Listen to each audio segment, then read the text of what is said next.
This video is to address a common problem with the Honda EU2000i generators. This may apply to the 1000 and possibly their larger units, but we'll just discuss this particular model. I own two of these generators, and I've had them for close to 10 years now.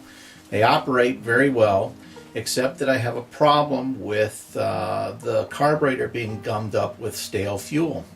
If you don't run these things a lot, the fuel tends to evaporate out of the carburetor float bowl, and it just leaves all kinds of varnish deposits, and then the thing doesn't run right. Either you have hard starts, or when you do start it and you run, you have to leave the choke in like a halfway position just to keep it running correctly. And this is all just because of varnish and gunk building up inside the fuel system. Gasoline does go stale, and with the newer fuels they tend to go stale more often. I even add products like Stable. I've used that. There's another product called Seafoam, which, that does help marginally, but to me it doesn't seem to help the varnish problem. So the problem is how to allow the generator to run out of fuel and drain the float bowl so this problem doesn't happen. I mean, the way the system is designed here, it's not possible. The on-off switch has two functions. First, it is a petcock, which turns the fuel on and off, and it is also an electrical switch turning the engine on and off. The problem is when you start it and it's in a run position, the fuel is flowing around, but when you want to shut it off, it shuts down the engine and it closes the petcock. So all the fuel is still primed in the system, and the carburetor is full of gasoline. So if you don't use it for several days, it evaporates out and you have varnish in there. And after probably a whole season of use, I tend to let it sit in the garage over the winter time. I do tend to start it maybe once a month, but that still doesn't help. I mean, it evaporates and the problem's there. So let's take a little closer look about the internals of this unit. It's actually fairly easy to work on. You just take the cover off the side and you expose the engine air cleaner, and there's the carburetor there. So to get down to the nuts and bolts of this, let's go ahead and take the air cleaner off.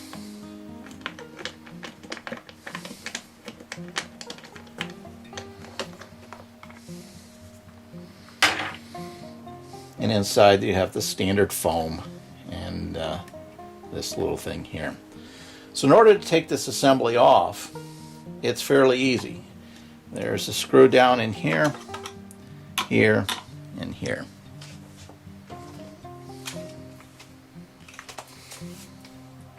The nuts or the bolts are 5/16, so it's fairly easy. You just come in and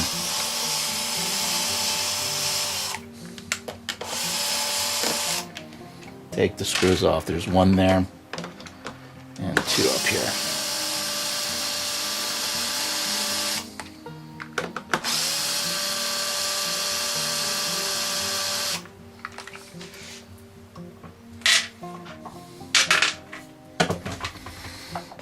Now what you do is you can just go ahead and pull this assembly out. There's a hose that's connected here, and what you do is just kind of slide this whole thing straight out. Be careful, there's a couple of aluminum sleeves in here which may either stay on the carburetor bolts, or they may stay in here or possibly fall out. You just don't want to lose them. So you just kind of pull this out and you can just disconnect this hose, and then that's free. Now you'll be able to see the internals a little bit better, how this thing works. I'll describe the way the fuel system works. You have a 1-gallon tank that basically the hose runs down to the bottom and to this switch over here, the petcock, and then it runs out and comes back up into this kind of disc-shaped unit up here. That's actually a fuel pump. And I've just kind of figured out for myself this is a diaphragm fuel pump. And the way this works is this is a vacuum line. It actually oscillates with vacuum and not vacuum, and it pushes a diaphragm which pumps the fuel up through the petcock and through there and into the carburetor. There is an online video that describes how you can run the system dry without any real modifications by simply unplugging down here. And what that does is it disconnects the electrical shutoff. So when you go to shut the engine off, it closes the petcock, but doesn't disconnect the electric and allows the engine to run. Okay, this seems like a pretty good idea, but some people have had problems with this. And what I think it is when you shut the petcock off and the fuel, okay, the fuel is being pulled from, the remaining fuel is being pulled from the fuel pump through here, and then the float bowl ends up going dry, and then the whole thing shuts off, which is exactly what we're trying to achieve. It takes several minutes to do that. I think the problem is when the fuel is pulled out of this diaphragm fuel pump and it's allowed to, it's no longer immersed in gasoline. I think the diaphragm in there is made out of some kind of a rubber and it dries out. So people say, well, yeah, I did that, and all of a sudden my engine won't start anymore. And that might be what's going on with it. I don't know that for sure, but I suspect that's what the problem is. So in my solution is I think it's better to actually put in a regular petcock. In other words, we go ahead and we leave the engine in the on position, which means the petcock is open. But what we want to do is put a petcock in between the output of the fuel pump and the input of the carburetor.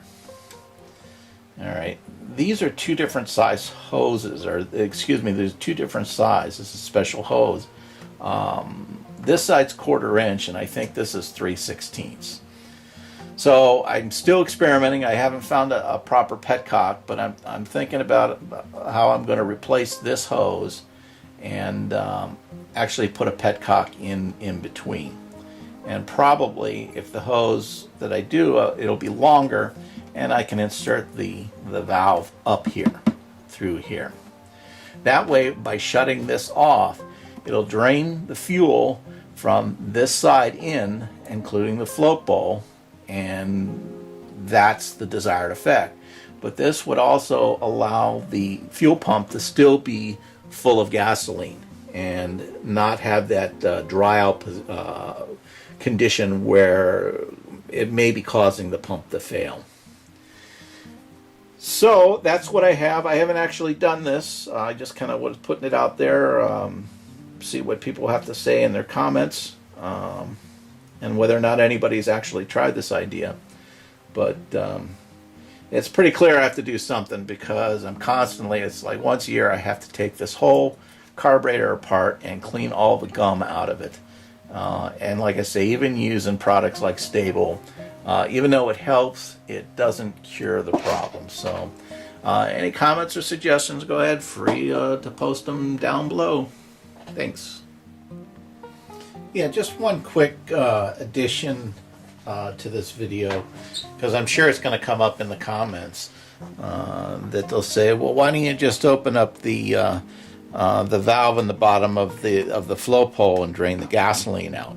Yes, that's actually an option. It's relatively easy to do, but the thing is I really don't want to be spilling gas out the tube. You know, it's kind of inconvenient to capture the gasoline, and it's just easier I guess just let it run on the ground. There isn't that much there.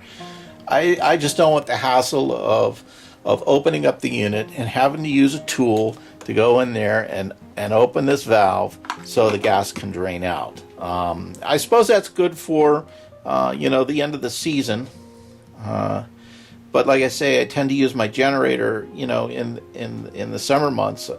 I just don't want to have to do that every single time, because if you don't drain it right away, within a week, this is dried out, and you got deposits building up there.